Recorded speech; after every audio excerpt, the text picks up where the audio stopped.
तो बच्चों सबको ये क्लियर है कि लॉ ऑफ डिमांड क्या होता है? सबको ये क्लियर है लॉ ऑफ सप्लाई क्या होता है? When we studied those two chapters हमें ये समझ में आ गया what is market equilibrium. Similarly producer के इक्विलिब्रियम के लिए दो चीजों का इंटरेक्शन बहुत जरूरी है, one is cost and other is revenue. तो रेवेन्यू बहुत ही छोटा चैप्टर, कोई बहुत बड़ी चीज नहीं है, क्योंकि यहाँ पे सबसे इंपॉर्टेंट चीज शॉर्ट रन और लॉन्ग रन जैसा कोई नाटक होता ही नहीं है। समझ में आ गया? And what is actually revenue children? The sale price of a product that we happen to get from the market when we sell our output children. The money that we realize is known as what? Revenue. खोपड़े में बात गई? तो सब लोग अपनी copy में heading लिख लें झटपट fast. Theory of revenue, fundamental is understood. चलिए, सो रेवेन्यू का सिंपल सा डेफिनेशन है, any payment that the entrepreneur और the firm receives from the sale of goods और services children, we call it as revenue. मान लीजिए कि भाई ये लेमोनेड 5 रुपए का एक है और 200 पीस हर दिन बिकता है, तो total money realise will be how much children? 1000। खोपड़े में बात गई? खोपड़े में बात गई? चलिए, क्या हुआ? रियलाइज्ड और रिसीव्ड एक ही चीज होता है, कोई खास फर्क नहीं होता इसमें, सिर्फ इंग्लिश के सिनोनिम्स हैं। चलिए, तो एक छोटा सा एग्जाम्पल लिखते हैं जिससे आपको रेवेन्यू का कॉन्सेप्ट थोड़ा और अच्छे तरीके से समझ में आ जाएगा। Let's start children, write down in your copies units, TR,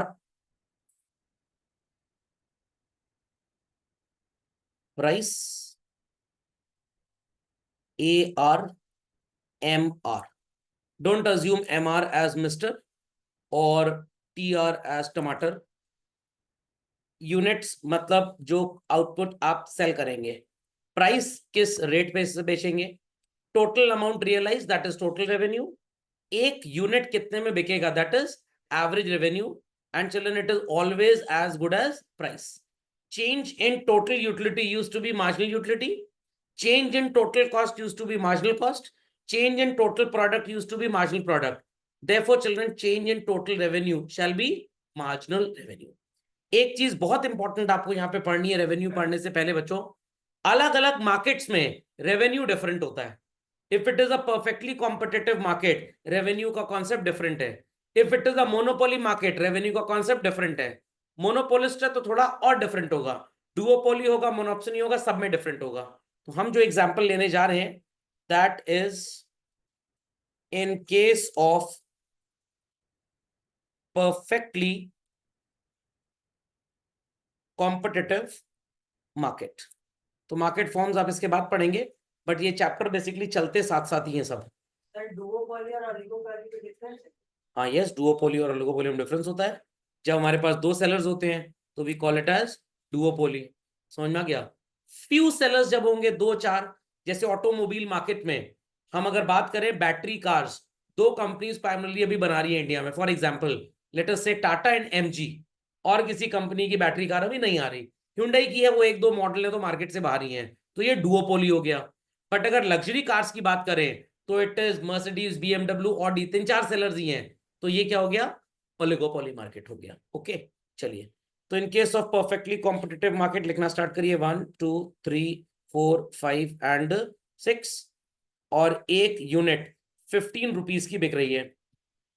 her unit 15 रुपए में अगर बिकेगी तो बच्चों टोटल एक यूनिट बेचने में 15 रुपए रेवेन्यू आएगा, दो बेचने में 30, सेलिंग 3 45, चार बेचने में 60, 75 and 90।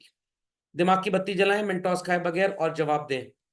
15/1 is what children?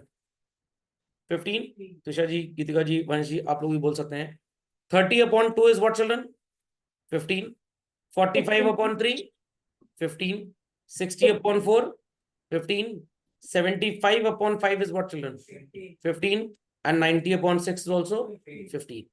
So आपको नजर आ रहा होगा price and average revenue happens to be same, और ये हमेशा होता है, हर मार्केट में होता है ये। चलिए, यूनिट को 0 कर लेते हैं तो आपके लिए थोड़ा सा आसान हो जाएगा।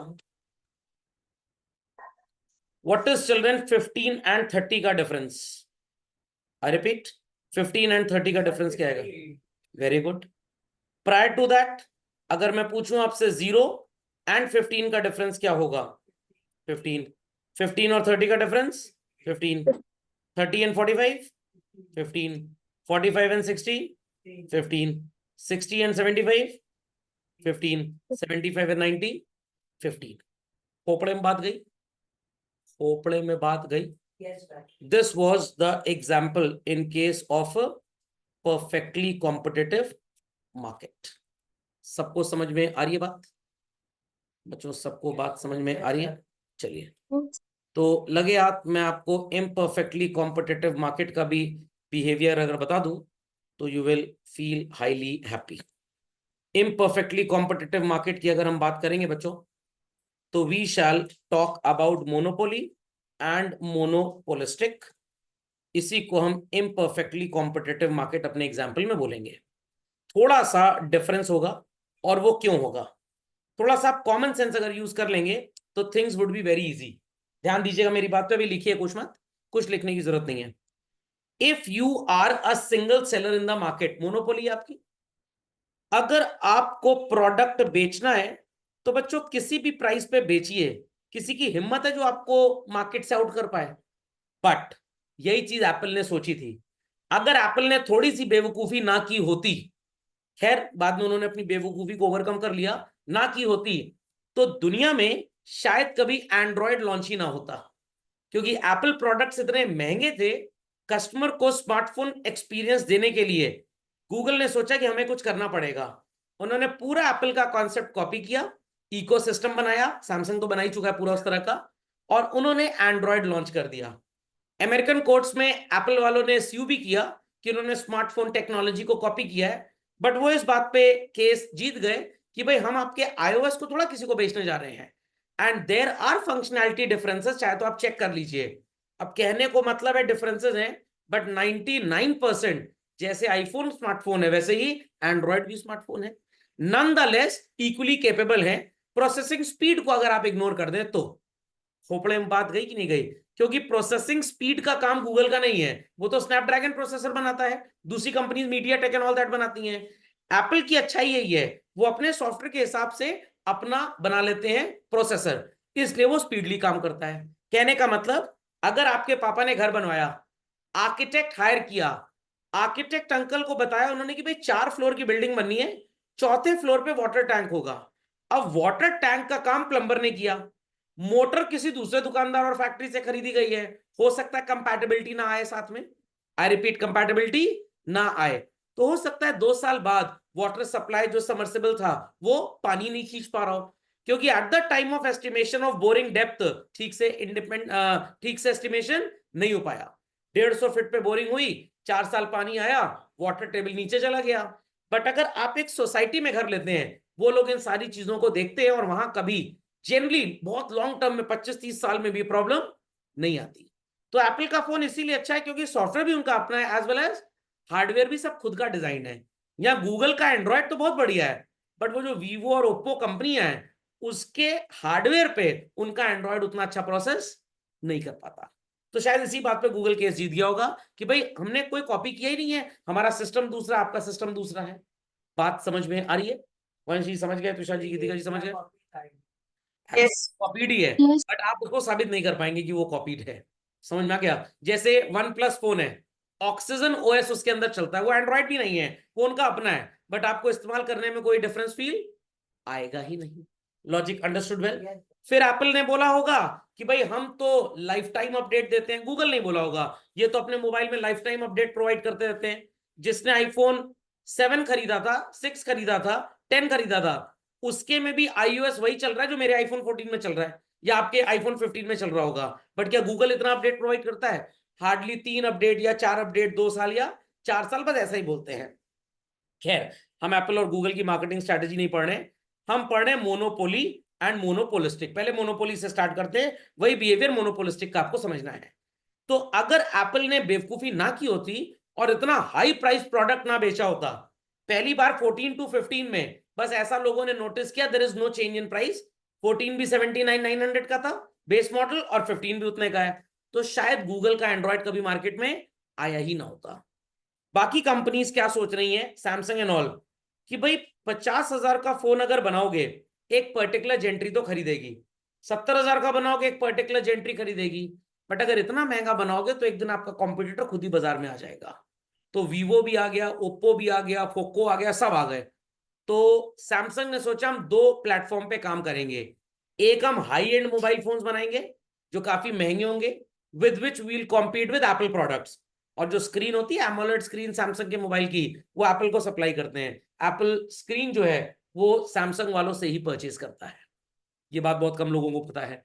तो अब एप्पल ने कहा कि सॉरी सैमसंग ने कहा हम 50,000 का फोन भी बनाएंगे, हम 1 लाख का भी बनाएंगे, 1.25 लाख का भी बनाएंगे, फोल्ड फोन भी बनाएंगे, सब बनाएंगे, और 10,000 12,000 वाला भी बनाएंगे। 10,000 12,000 वाले में सिक्योरिटी लेवल ठेंगा होगी। क्या होगी? ठेंगा। और जो 35 40 50,000 1 लाख वाले हैं उसमें नॉक्स लेवल की सिक्योरिटी होगी, वो एप्पल की सिक्योरिटी के बराबर ही आप समझ लीजिए, और कुछ मायनों में उससे बेटर भी है। तो अगर आप सैमसंग का ये एम सीरीज खरीदते हैं ये एकदम घटिया है, बट अगर आप अल्ट्रा गैलेक्सी वगैरह ज्यादा पैसा खर्च करेंगे तो आपको एप्पल वाला फील आ जाएगा। अगर सैमसंग देना ही बंद कर दे अपनी स्क्रीन तो एप्पल नहीं, ऐसा क्यों बंद करेगा? उनको एक कस्टमर मिल रहा है। सी, मैं अगर फ्री में भी पढ़ाने लग जाऊं तो क्या दुनिया के सारे बच्चों को मेरे को पढ़ाना पॉसिबल है? नॉट एट ऑल, नहीं पॉसिबल। भाई कोई कहीं रह रहा है, कोई कहीं रह रहा है। Is that clear? Timing clash है किसी का, किसी को लग रहा है सर ने डांट दिया, होमवर्क ज्यादा दे दिया, एंड ऑल दैट नाटक एंड ऑल दैट। ओके, तो सैमसंग अगर देना बंद कर दे तो एप्पल कहीं ना कहीं से तो जुगाड़ कर ही लेगा। तो सैमसंग कहेगा भैया क्यों अपना कस्टमर खो रहे हो। प्लस सैमसंग को पता है कि हम कितना भी सस्ता फोन बना दें, हम कितना भी अच्छा फोन बना दें, सब थोड़ा खरीद लेंगे सैमसंग। लॉजिक समझ में आया? इससे एप्पल सैमसंग पे डिपेंडेंट भी रहेगा। अगर एप्पल की कोई नई टेक्नोलॉजी होगी कल को एप्पल कोलैबोरेट कर लेगा सैमसंग के साथ। जैसे मारुति और टोयोटा अगर लड़ाई कर लेते डे वन, तो ना टोयोटा की दुकान आज बंद होती ना मारुति की बंद होती, बट नुकसान दोनों को होता। तो भाई दोनों ने डिसाइड कर लिया। टोयोटा वाले कह रहे हैं कि भाई सस्ती गाड़ी मारुति तुम हमको दे दो, महंगी वाली हम तुमको दे दें। तो महंगी गाड़ी पे तुम अपने एफओपीज को ना खर्च करो, सस्ती पे हम नहीं खर्च करते, क्योंकि टोयोटा सो कॉल्ड स्पेशलाइज करता है महंगी गाड़ी में और मारुति स्पेशलाइज करता है सस्ती में। तो हाई राइडर टोयोटा वाले बनाते हैं, मारुति को देते हैं। ग्लैंजा गाड़ी जो टोयोटा बेचता है वो बलिनो के नाम पे मारुति बनाता है, उनको देता है। तो ये नए टाइप का कोल्यूसिव ओलिगोपोली इसको बोला जाता है, when we collaborate with each other. अभी मार्केट फॉर्म और ध्यान से जब पढ़ेंगे तो वहां ये सब बातें होंगी। विशा जी, Geetika ji, Varsh ji, people on the hot seat, यहां तक कोई प्रॉब्लम किसी को? No sir. तो अब अगर आपको भैया ज्यादा दिन तक बाजार में टिकना है तो एक यूनिट अगर 15 की बेच रहे हो तो 2 यूनिट बेचते टाइम पर यूनिट का प्राइस 12 रुपए चार्ज कर लो, मतलब टोटल ले लो लेटस से मान लेते हैं 27 रुपए, तब तो कस्टमर आएगा, वरना नहीं। तो एक यूनिट 15 में बिकी, दो कितने में बिकी? 27 रुपए में, खोपड़े में बात गई। 3 यूनिट कितने में बिकेगी? ये बिकेगी 37 रुपी। तो कितना एक्स्ट्रा मिल गया 27 रुपए के ऊपर आपको? 10 रुपए। 4 यूनिट बिकेगी 45 रुपीज में, तो आपको कितने एक्स्ट्रा पैसे मिल गए भाई? 8। समझ में आ रहा? 5 यूनिट भी हम 45 में ही बेच देंगे, क्या कोई एक्स्ट्रा पैसा मिला? चलो कोई बात नहीं, स्टॉक तो क्लियर हुआ, नहीं तो स्टोरेज कॉस्ट देनी पड़ जाएगी। तो इधर यू सेल 4 यूनिट्स और you sell 5 units, your total sell price remains same. बात समझ में आ रही है? मार्केट में कंपटीशन ज्यादा चल रहा है, आई रिपीट कंपटीशन ज्यादा चल रहा है। तो भाई छठी यूनिट हमने 4 रुपए के, सॉरी 5 रुपए के लॉस पे भी बेच दी। ऐसा भी बिजनेसमैन करते हैं। क्यों आईफोन 15 के लॉन्च पे 14 पे डिस्काउंट आ जाता है, 16 के लॉन्च पे 15 पे क्यों डिस्काउंट आता है? कंपनी को लगता है कि अगर सेम प्राइस या लेस डिफरेंस रखेंगे तो लोग 14 तो खरीदेंगे नहीं, दे ऑल विल बाय 15। इतना उसका प्राइस गिरा दो। आप लोग को नहीं पता होगा, बता रहा हूं, आईफोन 14 जब लॉन्च हुआ था बच्चों, आईफोन 13 के कुछ मॉडल्स जो 50-60 हजार के थे वो 40,000 में बिकने लग गए थे एक हफ्ते बाद। 20-20 हजार रुपए कंपनी ने प्राइस लेस कर दिया। कंपनी इज थिंकिंग कि 40 में बिक जाएगा और उसके चक्कर में ये जब बिकेगा तो इसमें प्रॉफिट कमा लेंगे। और कुछ क्वांटिटी बेचने के बाद every businessman comes into break even point, no profit no loss. तो एप्पल सोचता है कि 1 करोड़ यूनिट बिक जाएगी ना, उसके जितनी यूनिट बिकेगी सब प्रॉफिट ही प्रॉफिट है। 1 करोड़ यूनिट पे प्रॉफिट कम है, उसके बाद सब प्रॉफिट ही प्रॉफिट है। Fundamental logic is clear? चलिए, तो समझ में आ गया टीआर की वैल्यूज आपको कैसे मिलनी है। यहां पे मल्टीप्लाई करेंगे आप लेटस से 20 रुपए से, कस्टमर ही नहीं मिला, 13.5 रुपए से मल्टीप्लाई करेंगे, 37/3 इज 12.33। 45 ये बिकेगा कितने रुपए में? 11 रुपए 25 पैसे बच्चों। ये बिकेगा 9 रुपए में, और ये बिकेगा 6 7 6 6 36 4 6 6 0.67। तो your price and AR will always remain same. I repeat children, your price and AR will always remain same. ये बिका 11 रुपए 25 पैसे में, ये बिका 9 रुपए में, और ये 6.67 में। तो अगर ज्यादा बेचना है प्राइस कम करते जाओ, नहीं तो एक दिन आएगा कि मार्केट में जो आपकी मोनोपोली थी वो डुओपोली बनेगी, 2 लोग हो जाएंगे, 2 के बाद 2000 हो जाएंगे। परफेक्टली कॉम्पिटिटिव बनने में आपको टाइम नहीं लगेगा। सो ये 2 शेड्यूल आपको रेवेन्यू में भी पढ़ने हैं, मार्केट फॉर्म्स में भी पढ़ने children, in the name of monopoly and monopolistic markets. सुनाई पड़ गई बात? सुनाई पड़ गई बात? चलिए, तो कुछ फॉर्मूले भी लिख लेते हैं हम लोग लगे हाथ। How to calculate TR। TR बोले तो total revenue children, very easy. It is quantity multiplied by price. समझ में आ गई बात? Once got it? Geetika got it?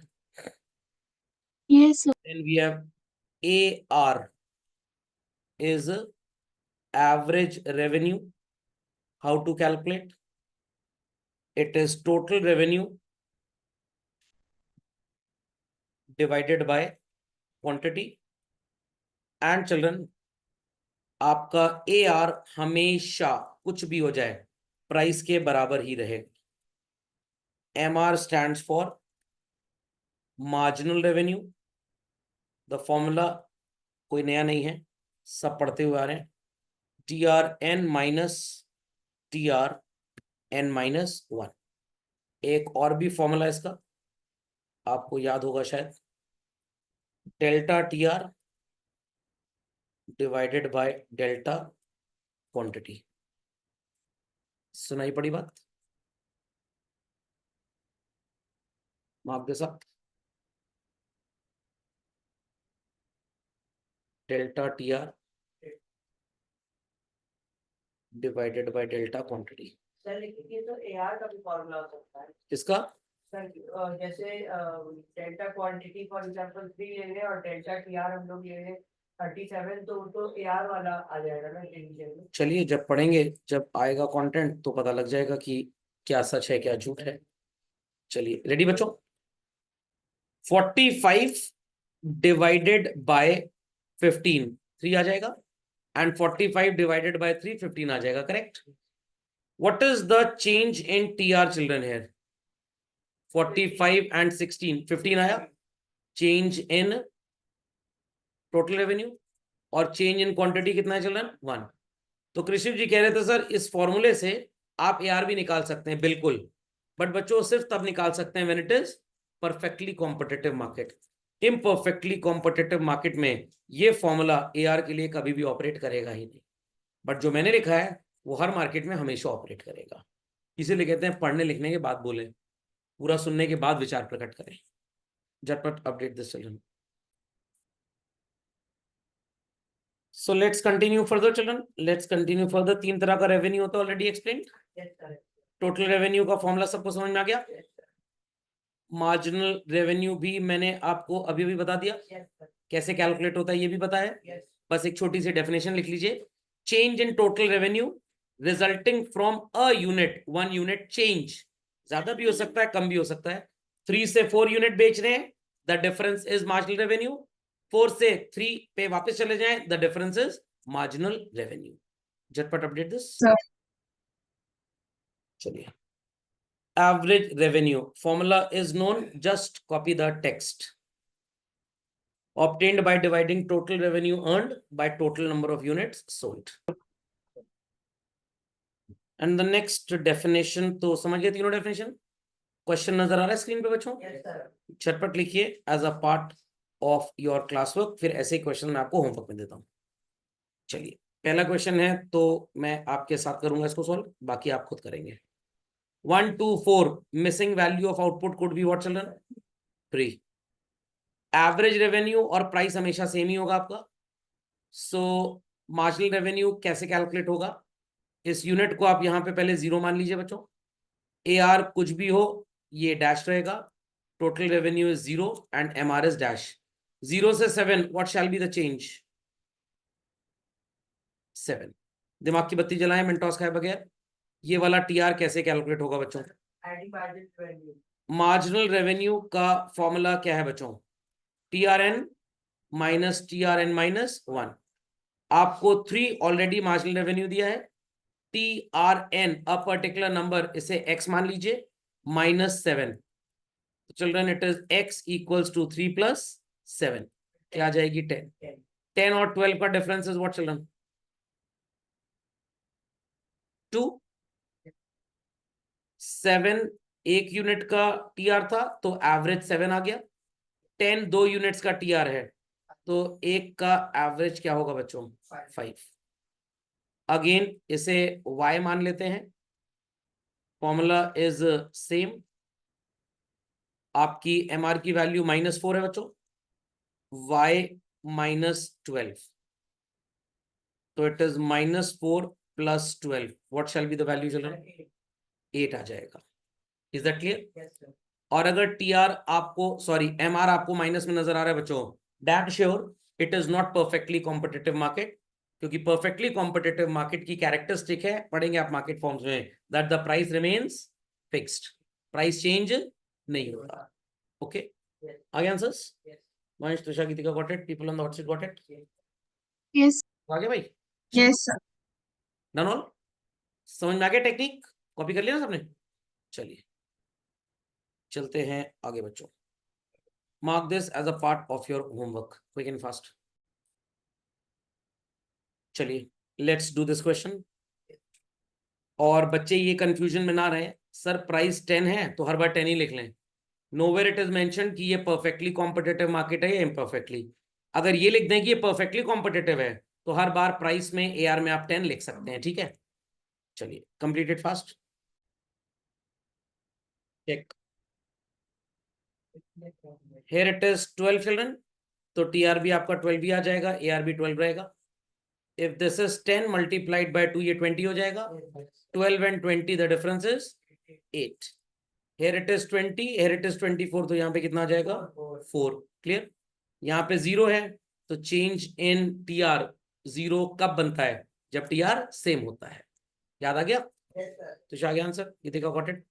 One है गॉट इट? अरे one. Yes, sir. Yes, sir. हाँ जी, आ गया आंसर. चलिए get this fast. Important question. चलिए इसको साथ साथ करते हैं. पहले तो बच्चों 0 लिख लिया करिए ताकि आप गड़बड़ी ना करें. ये डैश, ये भी डैश, ये भी 0. 1 यूनिट पे 10 है TR तो एवरेज भी 10 ही होगा और मार्जिनल भी 10.